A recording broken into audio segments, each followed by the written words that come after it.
Oui, oui, c'est bon. C'est tout bon. Voilà, bonsoir à toutes et à tous. Au nom du comité du groupe vaudois de philosophie, je vous souhaite la cordiale bienvenue ici à la Maison de Quartier pour cette soirée durant laquelle on est très heureux d'accueillir Marc-Antoine Anty. Bonsoir. Marc-Antoine Anty qui sera présenté par Michel Vanny avant de lui céder la parole. Je prends la parole juste pour vous dire quelques mots, d'abord pour remercier la Maison de Quartier Soubert de nous accueillir. La Maison de Quartier nous accueille depuis maintenant 10 ans avec beaucoup de générosité. Nous sommes très contents d'être là. Vous dire que cette soirée s'inscrit dans une saison qu'on a nommée Faire œuvre d'émancipation. Pour la première fois, on a produit des programmes qu'on a même fait imprimer, qui ont été réalisés par Jamil Aïdoui, qui est ici pour remercier beaucoup. Merci Jamil. Jamil est également celui qui nous fait nos affiches depuis plusieurs années. Je vous remercie beaucoup pour ça et d'être là ce soir. Donc, comme je le disais, cette soirée s'inscrit dans notre saison Faire œuvre d'émancipation. C'est la deuxième. On a fait une première en octobre. On va faire en novembre. Voilà. Bienvenue. Vous avez le programme sous les yeux. Donc, cette soirée du 1er décembre, donc nous accueillons Marc-Antoine Anty, qui a choisi un titre relatif de liberté dans le choix du symptôme, et qui est assez lié avec la soirée qui aura lieu dans 10 jours, qui sera une intervention, une conférence de Renate Weibel, Qui est là. L'idée, c'est que ces deux soirées s'articulent entre elles. Celle de Marc-Antoine Anty va nous parler de liberté, individualité, et puis celle de Renato plutôt de vérité collective. Donc, c'est des gros concepts qui vont s'articuler entre ces deux soirées. Ensuite, on fait une pause parce que c'est Noël, et on reprendra en janvier, le 19 janvier, avec une soirée intitulée Éduqué par les œuvres, qui sera animée par Michel Vanny, qui est ici, qui est prof de gymnase. Et puis, je ne vais pas tout vous dire, mais la suivante, ce sera une projection du film Le Guépard de Visconti. Je ne fais pas d'erreur. Ce sera un samedi, c'est un long film, donc on va prendre le temps, c'est toute façon. Bonne idée de le projeter à 7h30 semaine, donc ça sera un samedi, l'horaire est encore à préciser. Et puis, vous le verrez sur la deuxième page, il y a le programme des soirées jusqu'au mois de mai. Voilà. Cette saison fait un peu suite à la saison précédente. Faire œuvre d'émancipation. Avant, on avait intitulé nos soirées, nos saisons, Faire monde avec le groupe vaudois, et c'est quand même dans la prolongation de cela. La question du monde continue à traverser nos réflexions. Et là, on a décidé d'aborder par le biais des œuvres au sens large. Voilà, dernière chose avant que je cède la parole à Michel Vanny. Donc, le groupe vaudois est une association qui propose des activités gratuites, un comité bénévole, et on peut le faire grâce au soutien de nos membres. Donc, le programme, vous avez au dos, si vous souhaitez, la possibilité de nous soutenir, soit en adhérant à l'association, une cotisation de 50 francs par an, 30 francs qui nous donne. Il y a également la possibilité de nous soutenir juste pour cette saison, pour un prix de 60 francs. Ce n'est pas une cotisation longue, mais c'est un soutien. Voilà. Merci encore de votre présence. Et je passe la parole à Michel Vanny. Peut-être encore une chose, le bar sera ouvert. Est ouvert, pardon. Est déjà ouvert devant toute la soirée. Donc vous pouvez plus ou moins discrètement Il faut consommer. Consommer ou pas. Et puis peut-être une dernière chose, donc, le masque n'est pas obligatoire jusqu'à minuit. Voilà, quand vous le portez, pas. C'est un bout d'habitude. Voilà. La prochaine soirée, on sera tous masqués, donc peut-être en profiter. Profitons. Merci beaucoup et excellente soirée. Je dois dire que c'est un plaisir particulier pour moi ce soir d'avoir Marc-Antoine passé un ami. Pour moi aussi. Et Vraiment puis parce que plaisir. ce n'est pas le Gros Vaudois qui accueille Marc-Antoine, c'est le Gros Vaudois avec Marc-Antoine Anti qui avons organisé cette saison. Et je crois que c'est important d'insister là-dessus, c'est-à-dire que c'est le fruit d'une rencontre, c'est le fruit d'une impulsion qui est venue d'abord de Marc-Antoine, qui nous a proposé un petit cycle autour de la question de la liberté. Et nous, on était là avec nos questions faire monde, faire œuvre. Ah oui, l'œuvre, c'est sympa, les films, la littérature. Qu'est-ce qu'une œuvre produit dans le monde? Et puis là, tout à coup, on se dit, ah mais c'est super, on va pouvoir faire. Ah oui, pour l'enregistrement, je ne vais pas répondre. On va pouvoir faire quelque chose ensemble en articulant ces deux dimensions, c'est-à-dire la question de l'œuvre et puis la question de l'émancipation. Et il y a vraiment tout à coup quelque chose qui se produit dans la qualité, la possibilité de fabriquer ensemble toute cette saison, avec Renato également pour la prochaine séance. Et par rapport à ça, je dois dire qu'il y a quelque chose d'assez réjouissant de pouvoir se rencontrer avec des perspectives différentes et que Marc-Antoine, qui est une personne magnifique, pleine d'enthousiasme, qui arrive avec des idées qu'il a envie de présenter, qu'il a envie de travailler. Et puis de collaborer avec des philosophes bien des constructeurs chiants comme nous. Mais c'est très bien. C'est très bien. Évidemment, ça produit quelque chose de spécifique. Et donc, je dois dire, je me réjouis beaucoup. Voilà. À part ça, vous connaissez Marc-Antoine, je vais bien le présenter trop, mais voilà, donc Marc-Antoine, outre les grandes qualités que je viens de signaler, a la qualité d'être pédopsychiatre, une pratique, on dit ça, une pratique. Oui. Oui. Donc il a une pratique autour de ces questions, donc il ne parle pas seulement depuis les étoiles du texte, mais avec voilà, une expérience autour de cette question, et puis sur la question du symptôme, et de la possibilité autour du symptôme, il puisse y avoir quelque chose comme une liberté possible pour un sujet. Évidemment, c'est une question excitante. Marc-Antoine, c'est d'accord. Merci Michel. Effectivement, c'était un plaisir aussi de préparer. On s'est vu plusieurs fois, on a discuté. C'était vraiment un plaisir. Bonsoir et j'espère que voilà, vous prendrez plaisir à écouter ce travail. Donc, voilà, donc, mon titre, Y a-t-il une liberté dans le choix du symptôme? Voilà, dans le cadre de mon travail clinique avec des patients d'âge divers et issus de différents contextes familiaux, culturels et sociaux, pour moi, se pose régulièrement la question de ce qui conditionne l'individu en tant que sujet et quelle est sa part de choix, de liberté au cours de son existence. Dans cette allocution, je partirai du présupposé suivant. Aussi mince soit-il, un choix possible s'offre à chaque sujet.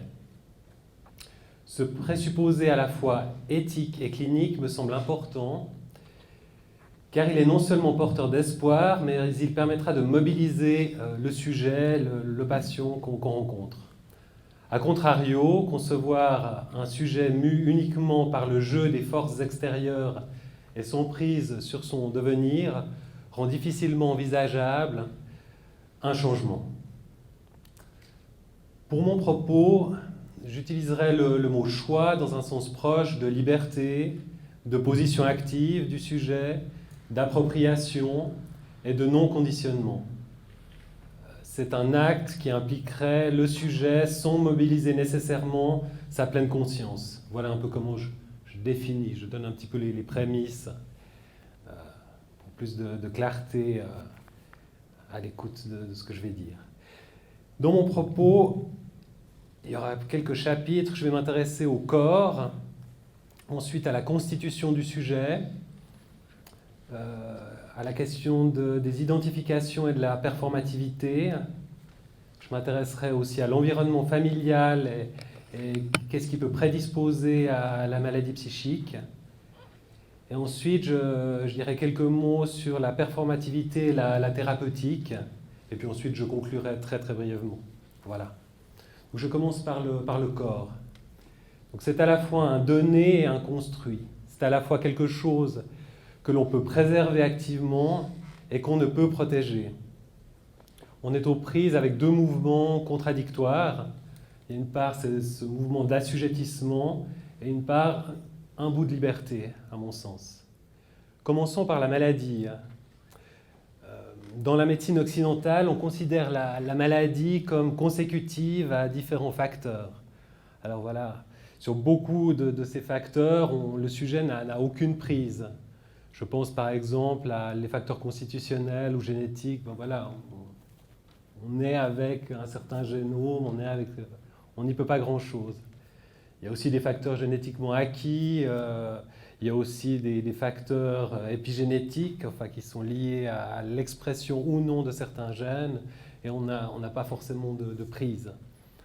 Il y a aussi ce qu'on appelle la congénitalité, donc de naître avec une maladie, on ne sait pas si c'est acquis à la naissance ou dans l'utérus ou si c'est héréditaire. Et puis il y a bien sûr le vieillissement sur lequel on n'a aucune prise. Et puis aussi le sexe, pas au sens de genre mais de sexe. Je pense rien que le fait d'être un homme et d'avoir beaucoup de testostérone, il y a plus de chances d'avoir des maladies cardiovasculaires jusqu'à un certain point. Voilà, il y a un simple exemple, par exemple. Il y a néanmoins, même en médecine somatique, quelques facteurs sur lesquels une prise est possible. Je pense à l'environnement et les comportements. On peut voir à Lausanne, par exemple, la réduction des nuisances sonores. Ça, c'est un acte qui peut avoir des effets au niveau du sommeil, au niveau de l'hypertension. Je le cite parce que, voilà. À partir de 10h ce soir, tout le monde sera à 30 à l'heure. Voilà. Donc ça, c'est un effet. Et puis surtout, je dirais, l'hygiène, ce qu'on appelle en médecine le terme d'hygiène de vie, à savoir éviter les excès en tout genre, ce qui est lié au tabac, avoir une certaine alimentation, faire du sport. Donc voilà, ça pourra, ou pas, mais en tout cas, ça pourra aider un bout à éviter trop de problèmes cardiovasculaires ou de cancer. Voilà. Donc voilà, déjà sur ce point, le sujet peut jouer un rôle actif dans la préservation de sa santé et se prémunir au moins en partie, je dis bien en partie, parce qu'il y a toute une fatalité, ça les internistes le voient bien, une fatalité, même des gens qui ont un style de vie impeccable et puis voilà, qui tombent malades. Voilà, il y a ce côté fataliste qu'il y a dans la médecine. Et donc on peut se prémunir en partie contre diverses maladies cardio-respiratoires et cancers. Donc j'en conclus qu'une petite part de choix est ainsi présente. Je poursuis donc avec la construction du corps. Donc le corps, je disais, c'est à la fois un donné et quelque chose en construction. Il est à la fois en acte et en puissance, pour reprendre des termes aristotéliciens, c'est-à-dire qu'il y a une part qui est très réelle, très concrète, qui est faite et en même temps quelque chose de fictif et de virtuel, de potentiel. Il y a un paradoxe. On possède un corps concret fait de chair et de sang qu'on va devoir construire afin de se l'approprier. C'est ce qui se passe, par exemple, au moment du stade du miroir. Donc, c'est un stade qu'on observe chez le petit enfant entre 6 ou 9 et 18 mois, où il commence à se reconnaître dans le miroir. Et là, quand on parle justement de la jubilation dans un écrit sur le stade du miroir de l'enfant quand il se regarde dans le miroir. Donc, il interprète ça comme une jubilation liée au fait que voilà, cet enfant qui est très maladroit, qui est mal à l'aise dans son corps, il perçoit une première unité, une première image unie de sa personne. Donc, grâce à cette expérience du miroir. Donc, son corps, qui n'était qu'un amas de sensations disparates, s'unifie à partir de la perception par l'enfant de sa propre image dans le miroir. Et puis voilà, de manière plus concrète, voilà, on perçoit que son corps change au fil du temps, qu'on n'a plus la même vigueur, ou qu'on prend des cheveux gris, voilà. C'est, je pense, quelque chose dont on fait l'expérience. On se réapproprie quelque part son corps.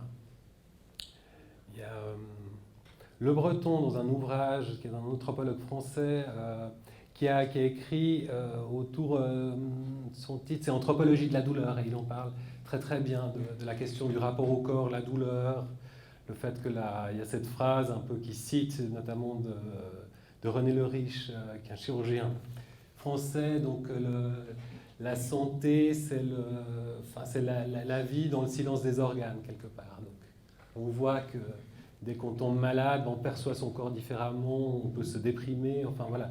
Il y a quelque chose qui se réapproprie sans arrêt.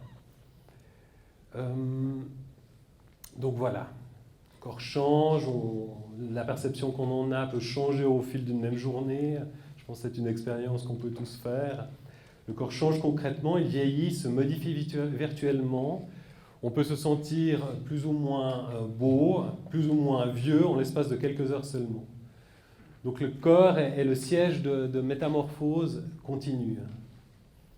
Avoir un corps semble une évidence, et pourtant ces métamorphoses nous confirment qu'il s'agit bien d'une perpétuelle construction. Il y a une phrase d'un collègue lacanien espagnol qui s'appelle Miquel Bassols, je le cite, « On est avec un organisme, mais le corps, on se le construit ». Donc voilà, cet acte d'appropriation est propre à chaque sujet. Et je pense qu'on pourrait, pour moi, considérer ça comme une forme de liberté, ou en tout cas, on a une petite part d'emprise. Toutefois, que dire? Voilà, je me suis questionné par rapport à des patients ou des propos qui ont pu m'être rapportés, voilà, cliniquement, qui ont de la peine à s'approprier son corps, qui vivent une expérience de discordance, une dissociation avec leur corps. Leur corps est comme étranger. Donc je pense par exemple au psychotique qui peut se voir déformé dans le miroir ou qui s'y perçoit comme un autre. Je me rappelle du discours de patient décompensé, il se voyait qui avait des traits tout à fait habituels, voire harmonieux, et qui se voyait comme un monstre dans le miroir. Ou bien même des patients schizophrènes qui ne se reconnaissent pas dans le miroir. Ça s'appelle d'ailleurs le signe du miroir. C'est un signe assez précis.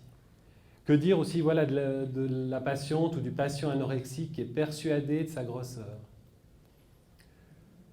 Que dire aussi du patient dysmorphophobique convaincu que son corps est disgracieux et qu'il faut à tout prix le modeler suffisamment, et qu'il faut le modeler autrement.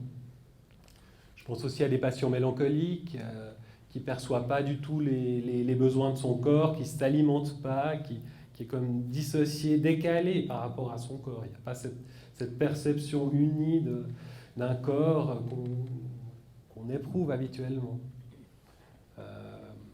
Alors je me suis demandé, voilà, est-ce qu'on peut considérer, il y a un article de Freud de 1894 qui s'appelle les névropsychoses de défense, où il défend l'idée que voilà, alors il parle de problématiques plus névrotiques ou névrotiformes et de problématiques psychotiques, et il considère ça comme une défense. Alors est-ce qu'on peut, à la manière de Freud, se dire que c'est une défense, comme une sorte de choix?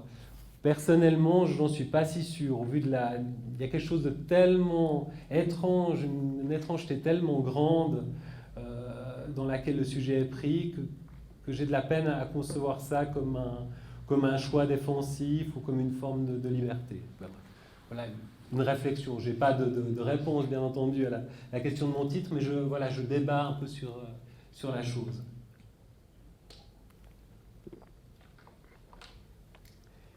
Puis voilà, que dire des apprêts des corps, les vêtements à la mode, de l'amour ou du désamour de son corps et des contraintes exercées sur celui-ci pour le modifier, que ce soit via des régimes, des exercices physiques ou la chirurgie plastique. Est-ce le reflet d'un acte libre ou est-ce la conséquence d'une influence concédée à la mode de son époque, de son temps? Point d'interrogation. Je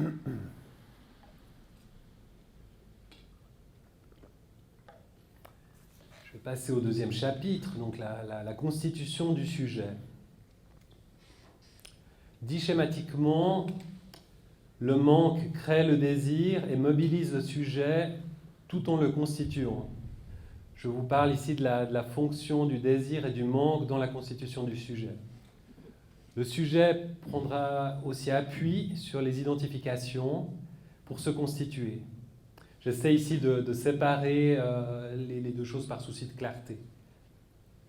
Le style du sujet dépendrait donc de ces deux paramètres, donc du désir lié au manque et de l'identification. Je vais commencer avec le manque et le désir. Le propre de l'existence n'est-il pas de chercher ce qui toujours nous fait défaut? Le manque pousse à une recherche de complétude, recherche de l'objet perdu, dont parlent des psychanalystes comme Freud, comme Lacan, recherche d'une satisfaction, consulter un psy même, il y a aussi l'idée de récupérer peut-être quelque chose, recherche de sa deuxième moitié, qu'on peut lire dans le discours d'Aristophane, tiré du banquet de Platon. Je dis quelques mots sur ce discours. Donc dans le banquet, il y a toute une discussion, un dialogue sur l'amour. Et puis le premier à commencer est Aristophane. Et ça se terminera avec Socrate et le dialogue de Diotime, je crois, ou l'avant-dernier. Je crois que c'est le dernier ou l'avant-dernier, mais peu importe. Donc dans cet ouvrage philosophique, au départ, les êtres humains étaient doubles. Donc ils avaient 4 pieds, 4 mains. C'était soit 2 hommes en un, soit 2 femmes en une, soit des androgynes, moitié homme, moitié femme. Et puis voilà, ces individus menaçaient les dieux, les ennuyaient, alors ce dernier décide alors de les couper en deux afin de les affaiblir. Je vous cite deux extraits de ce texte.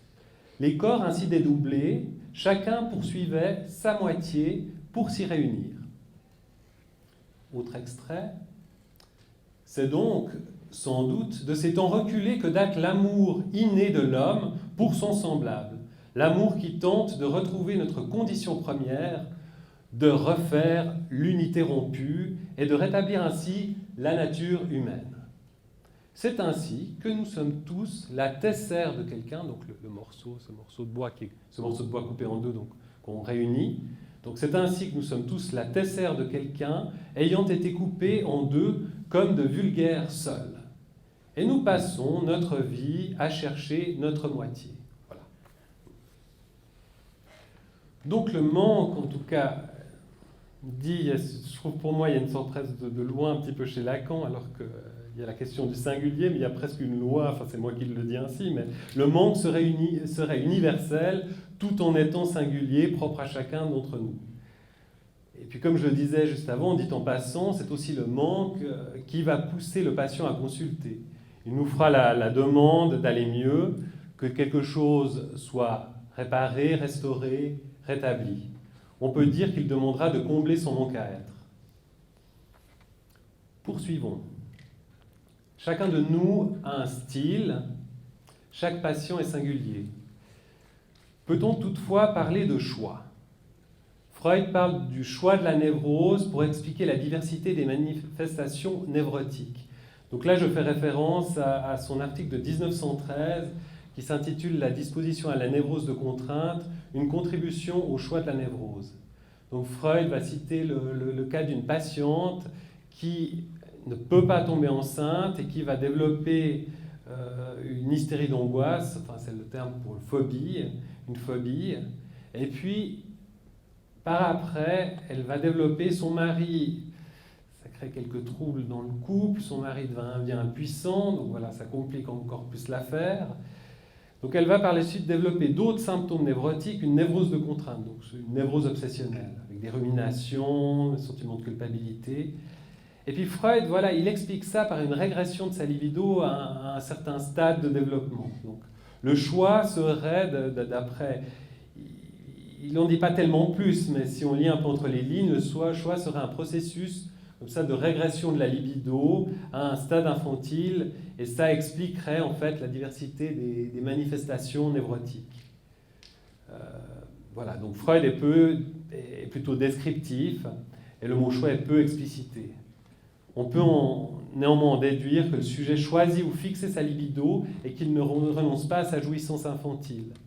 Ou bien dit autrement, d'ailleurs on en parlait Hugues, que le ça se fixe à un certain stade de son développement. Donc, il y a l'idée un peu chez Freud, voilà, qu'il y aurait un choix dans le choix de la névrose. C'est ce qu'il dit. Et c'est d'ailleurs un peu mon titre.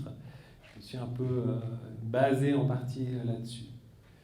Voilà, alors est-ce qu'on peut parler de ça ? Je reviens un peu à mon texte.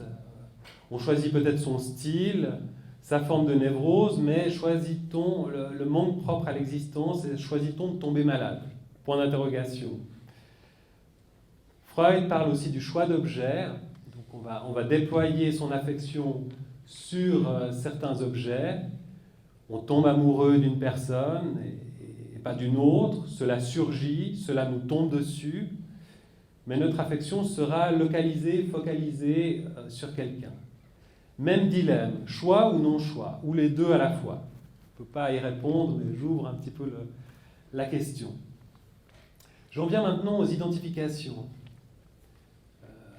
On a un environnement familial et socio-culturel qui nous préexiste. Enfin voilà, on tombe dedans, on tombe dans la soupe, comme ça, comme Obélix. On tombe dedans. Et ça nous conditionne. Voilà. Il y a quand même un conditionnement et c'est quand même aussi en même temps un support, ça donne un certain ancrage pour faire des choix autres qu'on pourra faire. On pourra aller à l'encontre d'une certaine éducation, mais ça donne un certain socle. Donc voilà, valeurs éducatives, morales, idéaux familiaux et sociétaux, modes vestimentaires et alimentaires, en sont des illustrations. Les soins, la protection et l'affection donnée à l'enfant donneront du poids à cette identification aux parents. Donc, ça donne une certaine valeur aux choses, tous ces processus affectifs. Le sujet pourra aussi décider de se distancer de ces différentes valeurs. Je trouve qu'il est intéressant d'observer les similitudes, ça c'est un peu dans la pratique clinique, je suis des fois frappé par les similitudes ou les différences au sein d'une même fratrie. Une fratrie qui va plus ou moins bien au sein de la famille. Je trouve toujours étonnant, on se dit il y a quand même un patrimoine génétique assez proche, pas identique, mais il y a un environnement éducatif assez proche, mais il y aura des positionnements différents. Je cite un très bref exemple. Ainsi, face aux turpitudes de la séparation parentale, le père, par exemple, se plaignait de la mère et des problèmes d'argent devant les deux enfants. Le fils aîné avait pris le parti de s'extraire du conflit, tandis que le cadet vouait une haine irréfragable à sa mère qu'il accusait de tous les maux. Cette position persistait malgré un grand déplaisir et d'intenses conflits avec sa propre mère. Voilà un petit exemple clinique.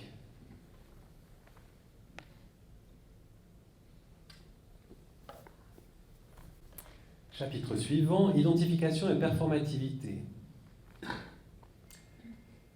L'identification peut aussi être appréhendée sous l'angle de la performativité, c'est-à-dire des actes de parole, quand dire c'est faire. Donc là, je me réfère au philosophe Austin, américain.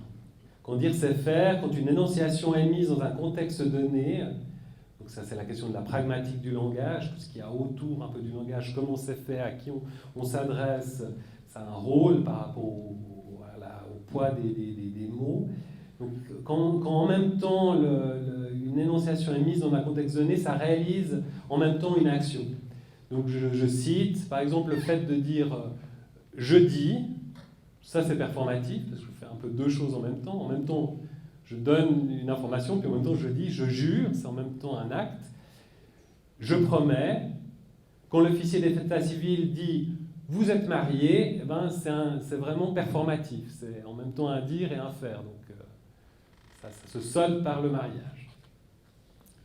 Le prénom donné à un enfant, sa nomination, est à mon sens un autre exemple de performativité.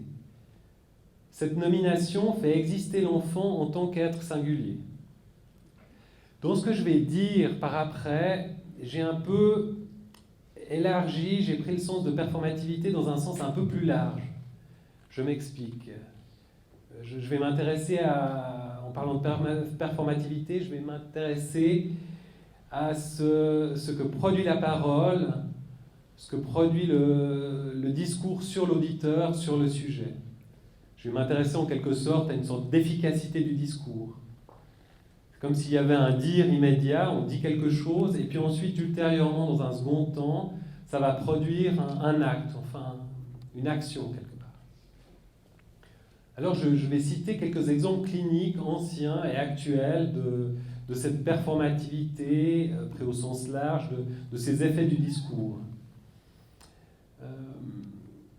Il y a eu au XIVe siècle une vague d'anorexie sainte, à l'instar de Catherine de Sienne, qui se livrait à l'époque à la Passion du Christ, et qui elle-même est décédée à 33 ans, qui me semble l'âge du Christ. Selon une collègue lacanienne, Carole de Vombrochy-Lasagna, cette vague survint au moment où la chrétienté déferlait sur l'Europe et où les femmes étaient délogées de leur rôle dans l'amour courtois. Ces femmes furent ainsi livrées à la passion du Christ. Pour moi, il y a selon moi un mimétisme et quelque chose de performatif dans cette épidémie, si on peut dire, d'anorexie. Je n'ai pas pu m'en empêcher. Donc c'est un peu comme si on disait « faites comme le Christ, soyez ascétiques », et puis on arrive à ces vagues de maigreur et ces décès, enfin, tragiques pour certaines, notamment pour Catherine de Sienne. Un autre exemple, Un autre exemple, ce sont ce qu'on appelait à l'époque les hystéries au XIXe siècle. C'est une époque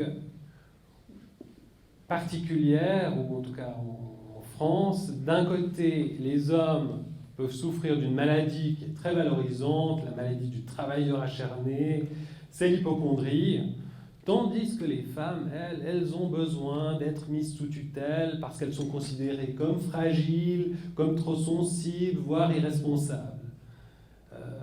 Voilà la raison pour laquelle il peut leur arriver de souffrir d'hystérie.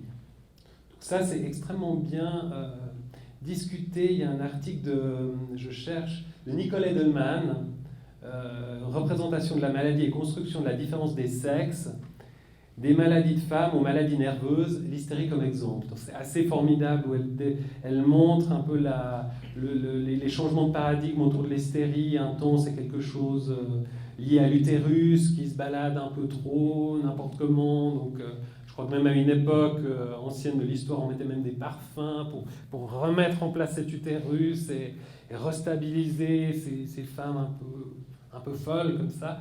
Et puis, c'est passé à des paradigmes plus cérébraux. Puis, il y a tout un contexte aussi sociopolitique. C'est assez formidable. Mais bref, je vous le cite, je ne vais pas m'étendre plus avant. Mais bon, pour moi, il y a quand même quelque chose d'assez performatif aussi là-dedans. Comme si on disait, tu es folle, ces femmes, elles sont folles, pourrait-on dire. Donc, ces femmes, c'est comme si elles agissaient un peu de la sorte en s'agitant, ou bien dit autrement, elles agissent de manière à être entendues. Donc moi, je le vois aussi, d'une certaine manière, comme un acte presque politique. Alors elle en parle d'ailleurs aussi un peu de Nicole Edelman, mais peut-être que je pousse un peu la chose, mais il y a presque un acte politique. Alors, tu veux que je sois folle? Alors, je vais m'agiter. En tout cas, c'est une manière aussi, je trouve, chez certaines personnes qui... parce que dans les problématiques de phénomènes psychosomatiques, il y a quand même... en général, souvent, il y a une certaine précarité socio-familiale, il peut y avoir des vécus traumatiques, c'est souvent des femmes. Et puis, c'est aussi cliniquement, pour moi, une manière de montrer qu'il y a un malaise. On n'arrive pas à dire un mot et on le met en scène, quelque part. Donc voilà, ces femmes, je continue avec cet aspect un peu politique, qu'elles agissent de manière à être entendues, à prendre une autre place. Donc c'est comme si pour moi l'énoncé « tu es folle » produisait un acte, d'où le côté un peu performatif. Voilà, c'est une petite interprétation. Je me suis aussi intéressé, voilà, dans le cadre d'un projet aussi, de m'intéresser, je fais un peu de pub, autour, dans le cadre du groupement des pédopsychiatres vaudois, il y a un peu l'idée de réfléchir autour de l'évolution de la pédopsychiatrie au XXIe siècle, comment ça a évolué en termes de demande des patients, de symptômes qu'ils présentent, au niveau de thérapeutique, comment ça a changé. Je me suis amusé, entre guillemets, à éplucher des PDF de 400 pages de l'Observatoire suisse de la santé pour voir qu'est-ce qu'on a comme données. Alors, il n'y a pas énormément de choses, hein, je dois dire. On n'est pas très fort en statistiques en Suisse, ou peut-être même ailleurs, mais en tout cas, sa peine, mais j'ai quand même pu je vous condense 2-3 petites choses. On observe en Suisse, ces 20 dernières années, une augmentation de la symptomatologie dépressive, des symptomatologies anxieuses et des problèmes de fatigue et d'endormissement chez les adolescents et les jeunes adultes. Donc voilà un petit peu, j'ai extrait la substantifique moelle de ces textes un peu pénibles à lire. Et puis, moi je me suis questionné, je trouve quand même il y a quand même une atmosphère actuellement qui est dépressive, et pas seulement maintenant en période de Covid, mais même depuis un certain temps. Il y a une atmosphère un peu anxiogène. Citons peut-être des ouvrages de sociologues comme Ehrenberg, La fatigue d'être soi.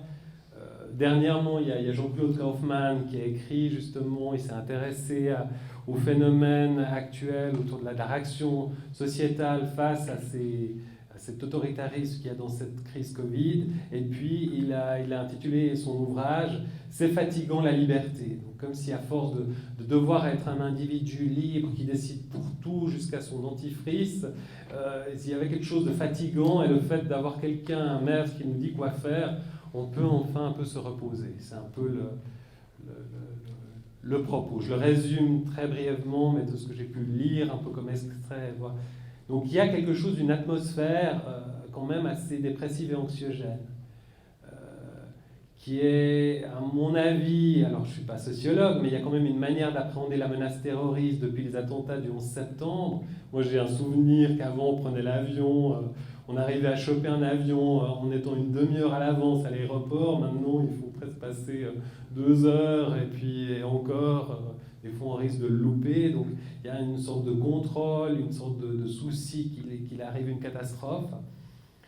Il y a aussi tout ce qu'on peut entendre des défis face à tout ce qui est climatique. Il y a un défi de société actuellement par rapport au climat, mais je pense que chaque époque, à mon avis, ça c'est ma position, chaque époque a ses difficultés, a ses moments d'angoisse. Nous actuellement, quelque part, on a quand même, on n'est plus dans des deuxième guerre mondiale ou des atrocités, on a d'autres choses, mais le défi climatique c'est quelque chose d'angoissant, et c'est diffusé de manière extrêmement forte et qui angoisse aussi. Et puis voilà, toutes ces questions autour de l'impact de la mondialisation,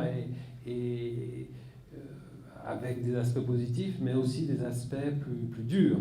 Et puis l'importante diversité de valeurs dans nos sociétés, qui est quand même pas toute simple. Et peut-être aussi les mouvements face à cette mondialisation, cette diversité, il y a des mouvements de rigidification ou extrémistes, extrême droite, qui veulent retourner à des valeurs. Donc on voit qu'il y a quelque chose de très tendu actuellement.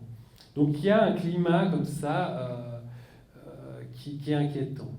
Et un discours un peu, moi je trouve, quand j'entends la télévision, la radio, c'est un peu le monde va vers sa perte, c'est un peu la fin du monde. Donc pour moi, quelque part, il y a ce discours-là, et je pense que ça produit aussi beaucoup de dépression. Il y a un impact. Alors je ne veux pas dire que c'est le seul facteur, mais ça a un certain impact. Donc voilà, pour dire, voilà, le discours sociétal peut donc rendre malade.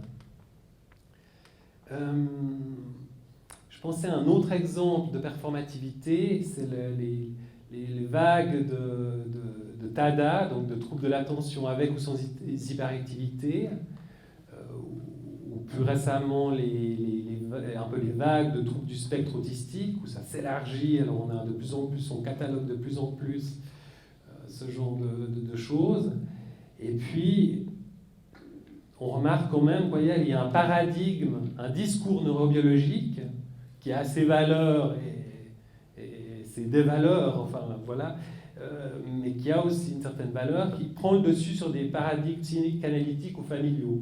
Par exemple, l'agitation d'un enfant qui peut être pleinement, et dans beaucoup de situations, je trouve, perçue comme un signe d'anxiété ou de dysfonctionnement au sein de la famille, ou de problèmes familiaux, de divorce, et ben voilà, on dira peut-être qu'il a un TADA. Voilà. Donc l'agitation n'est plus un signe d'anxiété, mais de dysfonctionnement dopaminergique. Voilà, il y aurait quelque chose qui dysfonctionne dans le cerveau. Et puis ça nécessitera une prise de Ritaline. Alors maintenant, j'ai lu certains journaux un peu généralistes, comme ça, ou la tribune médicale, mais à chaque fois, maintenant, ils se sont un peu plus diversifiés. Ils ne parlent pas que de la Ritaline, ils parlent aussi de traitements pédagogiques, enfin d'autres choses. Mais la Ritaline, il faut donner la Ritaline. Alors je ne dis pas qu'il ne faut pas en donner, moi ça m'arrive de proposer ça, mais il y a aussi d'autres choses. Et c'est un peu réducteur de voir les choses sous un seul angle. Donc voilà, il y a quelque chose un peu, à mon avis, un peu performatif. Ça induit des changements dans les prises en charge, dans les manières de voir le patient. Dans les TSA aussi, quant au TSA, il devrait ainsi plutôt se soigner selon des méthodes comportementales et pédago-éducatives. Je pense qu'il y a quelque chose dans ces discours-là qui induisent des choses. Et les patients vont pouvoir s'identifier. Je suis plutôt un TADA, ou dans la famille on est des TADA. Enfin, on essaie de coller des étiquettes aussi. Un dernier exemple, une collègue me parlait dernièrement de deux phénomènes contemporains. Donc une vague de transgenres. Donc ça, si on regarde, c'est assez frappant en Suède. Un hôpital de référence justement qui s'est beaucoup occupé de soins pour les transgenres, qui est un des premiers, donc l'hôpital Karolinska. Il y a eu un afflux de demandes tellement impressionnantes ces dernières années. Je cite, en 2018, c'était près de 1900 personnes avec une hausse spectaculaire des filles adolescentes voulant devenir des garçons. Donc, il y a eu tellement de demandes qui sont un peu fermées les vannes en disant on attend, on ne va pas prodiguer tout de suite des traitements médicaux ou hormonaux. Donc c'est un phénomène, cette collègue me parlait de ce phénomène-là. Elle me parlait aussi donc ce phénomène de transgenre avec beaucoup de femmes qui désiraient être transformées en hommes. Et puis, elle me parlait aussi d'un phénomène, j'appellerais un peu une sorte de donjuanisme renversé, à savoir que dans sa patientèle, elle voit plus, moi j'en vois un petit peu moins, peut-être, mais il y a plus d'inhibition amoureuse actuellement chez un certain nombre d'hommes. Par contre, les femmes se décomplexent. Et puis, il y a plus cette idée du polyamour. Alors, je trouvais intéressant de citer cet exemple. Et puis, je me suis posé la question, voilà, ces deux phénomènes s'expliqueraient-ils par une performativité du discours féministe, aux femmes de prendre le pouvoir et de décider le choix du genre et de l'objet sexuel? Voilà, une petite réflexion contemporaine.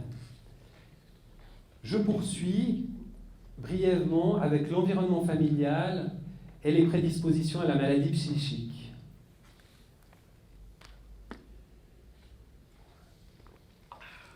Voilà. Si l'on regarde autour de soi, on trouve toujours un parent plus ou moins proche qui souffre de maladie psychique. Je pense qu'on a tous dans sa famille, enfin, plus on discute, alors on n'en parle pas trop, mais en général, on remarque avec des amis proches que voilà, que c'est quand même quelque chose qui est là. Certaines familles, néanmoins, sont plus marquées par ce phénomène. Une part de transmission génétique est toujours actuellement incriminée, ou en tout cas vraiment une part, même si les mécanismes ne sont, en tout cas à ma connaissance, pas véritablement connus ou complètement connus. Dans les années 1950, justement par rapport au phénomène psychotique, enfin les psychoses dans des familles, l'anthropologue Bateson incriminait un mécanisme de double bind, donc des messages contradictoires qui rendraient fou l'enfant. Alors on lui dit une chose et on lui dit son contraire, donc une sorte de dysfonctionnement dans la communication familiale qui, selon lui, expliquerait justement cette folie, la transmission de la psychose. Alors voilà, ma question, toujours par rapport à liberté, etc., c'est génétique et communication dysfonctionnelle peut, me semble-t-il, jouer un rôle important. Entre ces deux causalités, les identifications du milieu et les prédispositions familiales, où se situe la liberté de choix du sujet? Voilà, je laisse la question ouverte. Je n'ai pas de réponse, mais comme je vous disais, c'est vraiment le but de réfléchir et de digresser un peu sur cette question-là. Maintenant, avant de conclure, je vais vous parler de la performativité thérapeutique. Dans l'ouvrage d'Evelyn Fox Keller, une américaine, le rôle des métaphores dans les progrès de la biologie, Evelyn Fox Keller aborde l'évolution de la connaissance biologique et l'influence opérée par le langage sur la biologie. Selon Evelyn Fox Keller, les métaphores utilisées par les différents scientifiques, par exemple, à l'époque, Müller identifiait un gène, le gène comme le fondement de la vie, et puis il revendiquait pour lui une primauté tout à la fois ontologique et chronologique. À cette époque, on n'avait aucune idée de ce qu'était un gène. On ne connaissait pas la double hélice de Watson et Crick, mais il est parti de ce principe-là, c'est dû à ça. Et ça a eu un effet de parole, c'est vraiment performatif parce que ça oriente la recherche autour de ce qui se passe dans le noyau de la cellule où il y a justement les chromosomes et les gènes, ce qui se passe, et puis ça a amené de là à différentes découvertes, et puis on en est maintenant à plutôt tout un champ qui est de questionner non pas l'influence des gènes, mais l'influence du milieu, tout ce qui se passe à l'intérieur de la cellule, dans le cytoplasme, pour agir, pour permettre l'expression ou la non-expression de certains gènes. Donc je trouve assez remarquable. Donc pourquoi je vous cite ça? Parce que je vais revenir à mon sujet des effets performatifs. Donc il faut que je reprenne juste mon petit papier, parce qu'il me semble que j'ai oublié de dire un truc. Donc, dire que les gènes sont au fondement de la vie a été performatif, car cela a orienté la recherche et permis de nouvelles découvertes. Maintenant, je me suis intéressé justement à des textes vraiment assez classiques, chez Freud, aux études sur l'hystérie.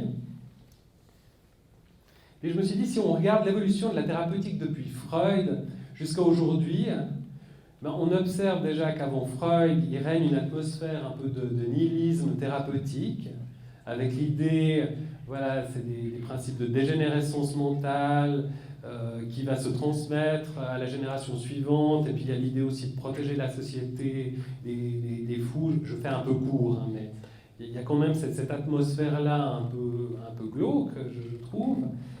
Et puis il y a aussi il y a un constat aussi d'échec avant, donc Philippe Pinel qui invente le traitement moral, et puis Esquirol, les hôpitaux psychiatriques, etc.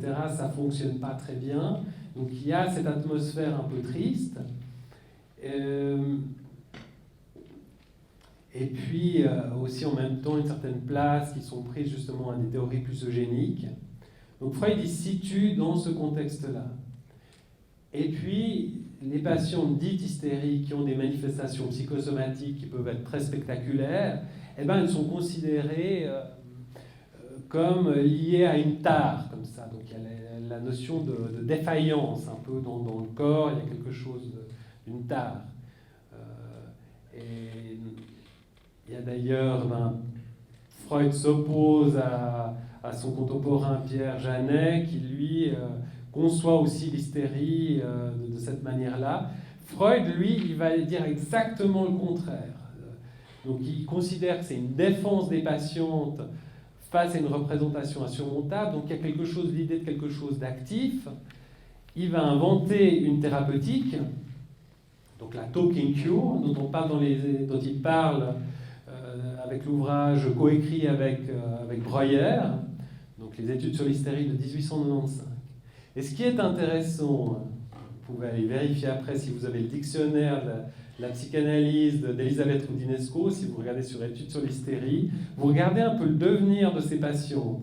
Ce qui est formidable, c'est que dans les textes, alors c'est des traitements formidables, elles ont guéri, et puis en fait, il ne s'est pas du tout passé ça. C'est pas que je le dis, je suis analyste, on va me dire, mais critiquer, etc.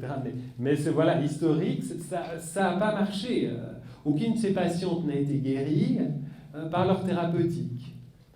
Par contre, ce que je trouve intéressant dans l'affaire, c'est que ça a amené un élan, ça a diffusé quand même une nouvelle forme de pensée, une nouvelle forme de thérapeutique, et puis ça a amené un élargissement indéniable des possibilités thérapeutiques. Donc, selon moi, dire que l'hystérie est une défense et qu'on peut la traiter par la talking cure, ça a été vraiment performatif. C'est une petite interprétation que je fais de ce phénomène. Ça a engendré un engouement au sein de la communauté scientifique et intellectuelle de cette époque, et puis ça a amené aussi à faire avancer les théories psychanalytiques. je fais la même hypothèse de performativité concernant Freud, concernant le savoir autour des enfants. Freud a une théorie sexuelle des névroses qu'il relie à l'enfance, au développement de l'enfant, à l'entrée ou non dans l'Oedipe. Il déduit cela de son auto-analyse et puis l'analyse de ses patients adultes. Ça va amener un engouement de ses disciples qui vont étudier la chose afin de confirmer ses hypothèses. Ils vont donner des exemples de proches, de petits patients, même de leurs enfants pour donner du moulin à cette théorie. Puis ça va quand même aboutir petit à petit. Alors c'est certainement pas le seul facteur, mais je pense que ça a amené aussi à étendre un peu le savoir autour de l'enfant et au développement de l'enfant, à la question de ses besoins, la question du rôle de l'environnement. Donc on élargit le champ.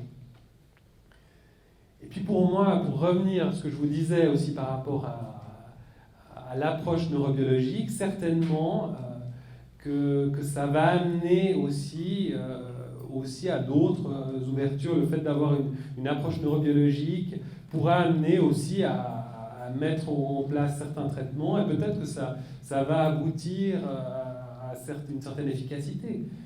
Et ça, je pense que c'est aussi important de le reconnaître, même si voilà, ça peut créer une certaine grogne chez certains confrères ou collègues, mais ça peut aussi amener quelque chose d'une ouverture. Voilà, donc à partir de ces exemples, j'en conclus que le performatif a la qualité d'ouvrir le champ d'exploration et de découverte. C'est aussi ce que j'observe au niveau plus individuel dans le cadre des traitements avec les patients. Quand on voit un patient, il y a bien sûr aussi un préalable pour qu'un traitement, une thérapie opère.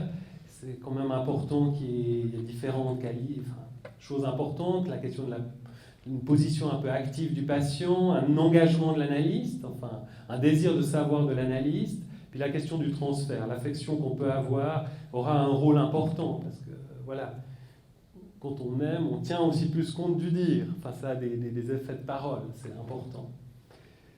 Et je trouve que problématiser les plaintes du patient permet de circonscrire un problème. Alors on peut se tromper, mais je veux dire, on circonscrit un problème. Ça peut avoir un effet d'apaisement en partie sur l'angoisse du patient, et puis ça peut aussi l'encourager justement à s'interroger sur lui-même et à comprendre différemment ce qui le trouble, quitte à modifier complètement l'hypothèse. Il y a un côté aussi work in progress, en tout cas, c'est ce que j'essaye aussi de faire, je pense que mes collègues essayent de faire. Voilà. On peut modifier l'hypothèse de départ, mais ça met en branle, ça met en acte, ça a quelque chose d'agissant. Donc ça permet de faire un pas de côté aussi, de se mobiliser différemment et de changer en partie, je dirais, son devenir. Même chose pour moi aussi avec les médicaments. Je trouve que lorsqu'on prescrit, il n'y a pas seulement l'effet réel de la molécule, mais il n'y a pas seulement l'emballage du médicament, mais comment on emballe les choses, comment on en parle du médicament. Il y a des effets de parole.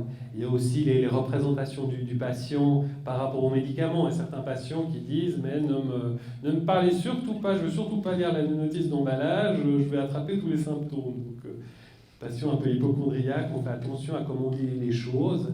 Puis ça aura, on connaît donc dans le médicament cet effet placebo, ou l'effet contraire, l'effet nocebo. Donc un antidépresseur pourra vous aider contre la dépression. Et ça peut avoir un effet. Le patient pourra développer des effets favorables ou indésirables, même avant que le médicament n'agisse véritablement. Donc pour moi, on travaille en quelque sorte avec des actes de parole. Certaines paroles opèrent, d'autres pas. Voilà pour conclure brièvement. Donc voilà un peu dans cette réflexion que je me suis faite et que j'essaie de partager avec vous, sans donner de réponse précise à la question où se situe la liberté du sujet. J'ai discuté de ce qui détermine, influence le sujet, mais aussi de ce qui fait sa singularité et lui permet une plus grande ouverture face à ce qu'il vit avec lui-même et avec le monde qui l'entoure. J'en tire quelques déductions, mais pas de réponse définitive. En tant qu'analyste, croire à une certaine liberté, à une certaine possibilité de changer son devenir est selon moi une formule elle aussi performative, qui permettra ou non un certain changement chez le sujet. Donc parler de liberté, de choix du sujet est donc en partie vrai, par déduction, mais aussi ultérieurement, finalement, grâce à cet effet de performativité. Voilà, je vous remercie de votre attention.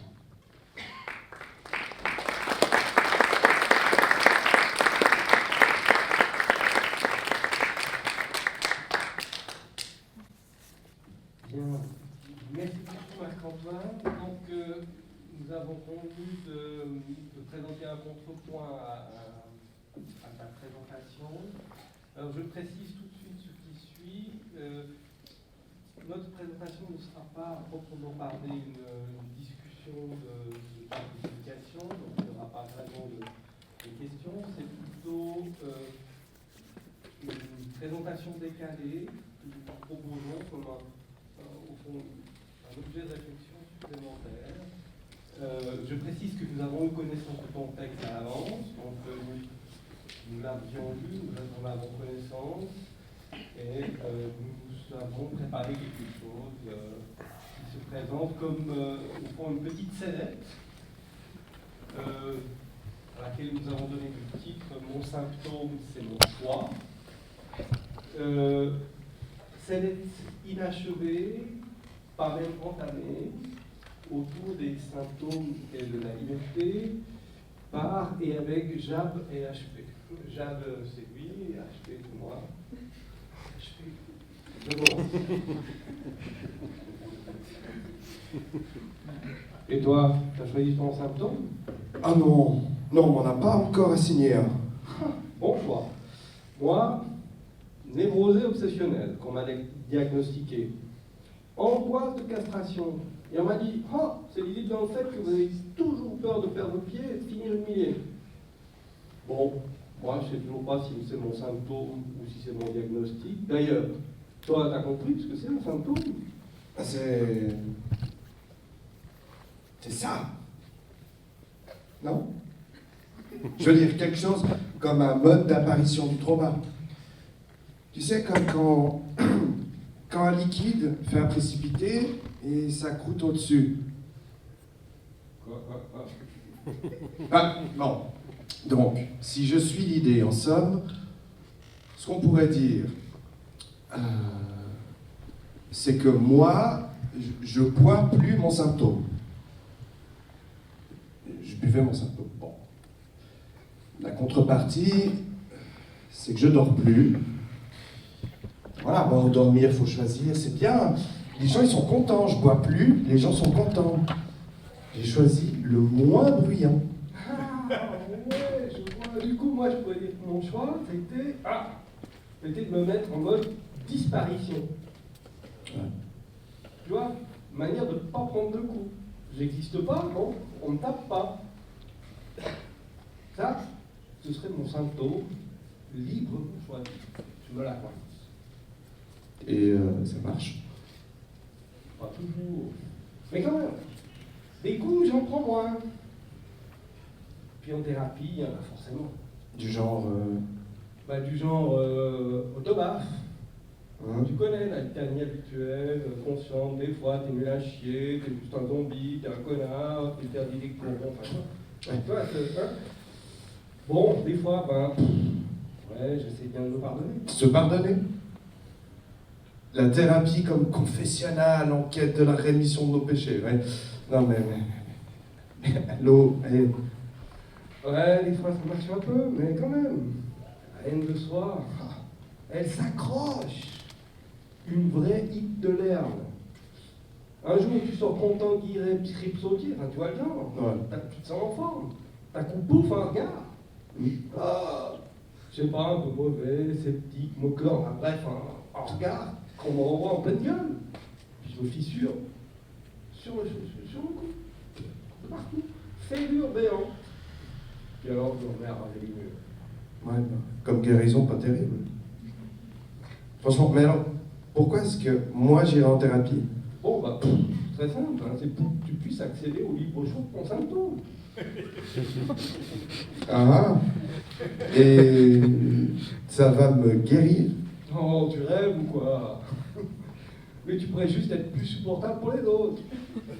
Thomas, on est tous dans le même bar, à se tourner autour en quête de son complètement trauma pour comédier un symptôme à deux au moins. Plutôt que tout seul, parce qu'à deux, on se sent quand même un peu plus fort, peut-être aussi juste un peu moins désespéré à deux. Du coup, on parle pas de guérison. Et je comprends pas en quoi ça me libérerait de ce qui me tient aux tripes. Parce que c'est ça qui m'empêche, que ce soit dormir, me précipiter dans la boisson, cette brûlure indicible, redoublée par le besoin de catégorie des autres, ça m'empêche. Et ce que j'aimerais, c'est juste plus avoir cet acide à l'estomac. Ouais, bon, bah écoute, sûr que ce qui te bouffe dedans va pas s'évanouir comme ça. Pour les nœuds d'étranglement, il n'y a pas de remède magique. En tout cas, moi, sûr que j'ai jamais réussi à réduire mon degré d'angoisse dans le micro. Donc tu veux dire...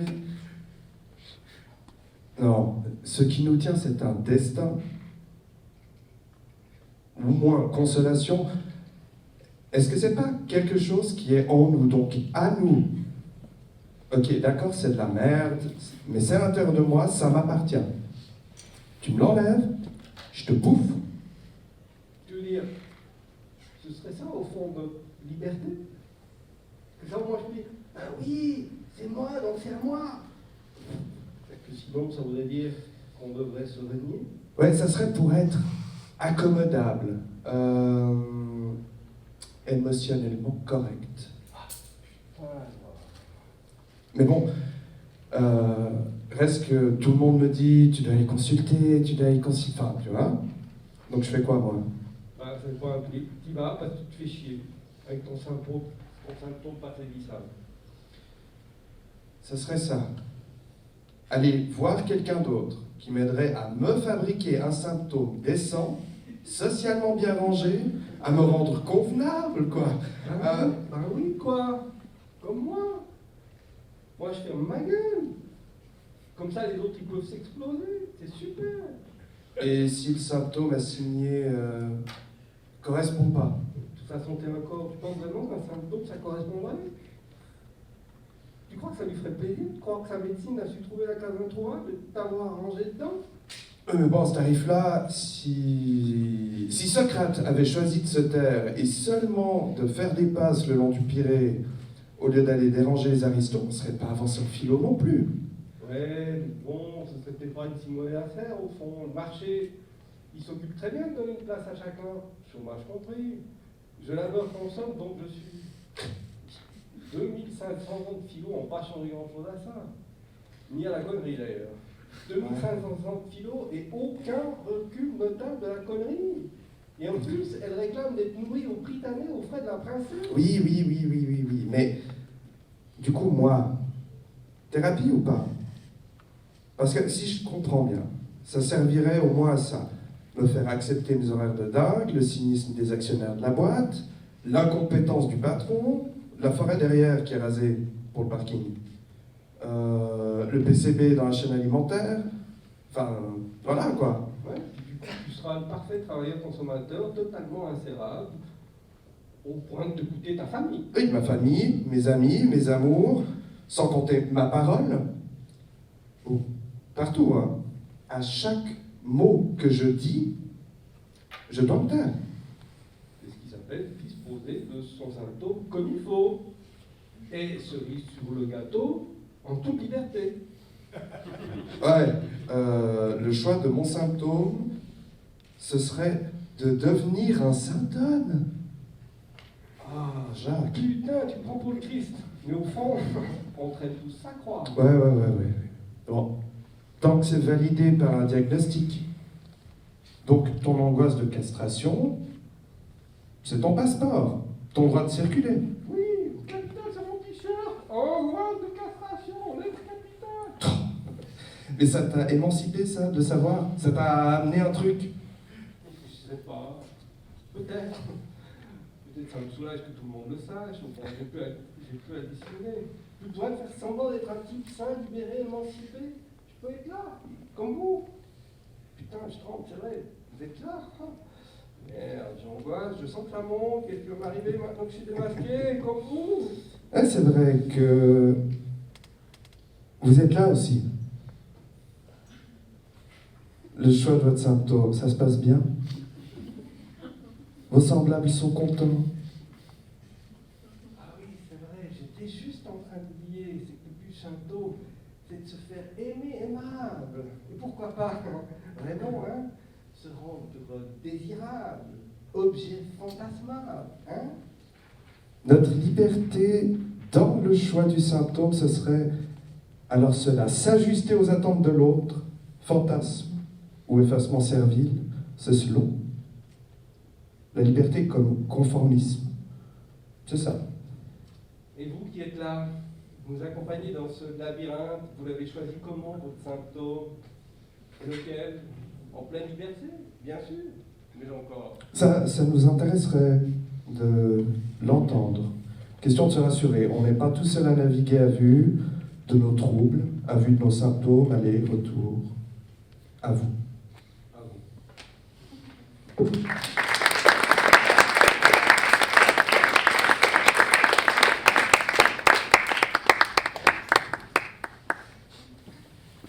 Et David André va arriver pour faire la...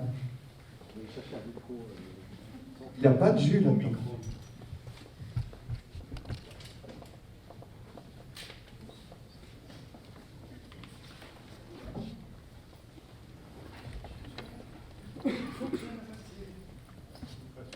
Voilà, c'est lui.